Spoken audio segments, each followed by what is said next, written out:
Hello there, everyone. Microlearning is a great way to help learners retain information and make the most of their time in the classroom or at home. It's also a great tool for companies who need to train their employees on a specific topic or processes. But there are certain situations where microlearning might not be the best option for your learners or your company. So let's take a look at them now. In this lesson, we are going to be talking about when microlearning is most useful and when it's not. So let's start when you should use microlearning.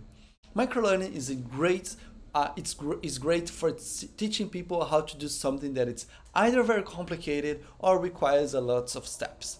Since microlearning takes place in small chunks, it makes sense that it will be good for this kind of information. For example, if you are creating an educational course on how to write a resume, then breaking down each part of the resume into its own module would make sense. It allows you to cover all the key components while still make sure they are brief enough and given attention to, in order for learners to digest in one sitting or several sittings. Also, microlearning is very useful when you want to train multiple employees at once on a new system or a specific task that requires repetition. It's also great for onboarding new employees in a job where there are many different tasks that need to be performed at once. For example, if an instructional designer was creating a course on how to use Excel, they could break it down into small chunks where each chunk teaches one step at a time or one formula.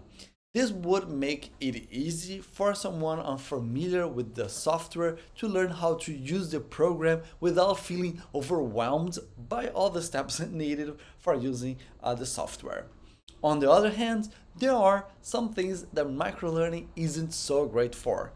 For example, if you are trying to teach someone how to write an essay or give them information about a topic they already know well enough already, then breaking down your content into small pieces might not help them understand everything they need to know as well as they would if you simply gave them all the information in one big chunk.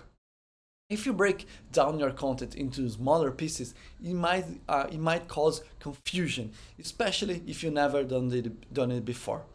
Yes, it is possible to split complex content into smaller lessons, but it requires practice and intentionality that an inexperienced person might not possess. Also, microlearning doesn't mean reducing your entire content into a 5 minute video. There are concepts that will inevitably require to be taught in 1, 2, or 10 hours of content. While, yes, you can superficially explain what's astronomy in 10 minutes, even, you can't possibly expect to teach anyone substantially in that time frame. When you reduce your content like this, you are bound to make oversimplifications and even overlook certain aspects of the subject, and that can cause a confusion to your learners down the road. Finally, don't use microlearning just because it's cool or it's the new educational trends. No. Microlearning has very specific goals and should not be included just because our attention span is declining.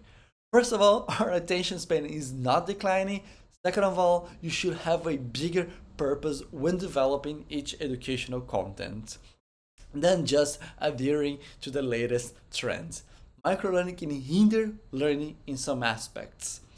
Microlearning has its place in any company's learning strategy, but it should be used as part of a larger plan and possibly in conjunction with other techniques. In the next lesson, we will cover the process of creating a course using microlearning principles.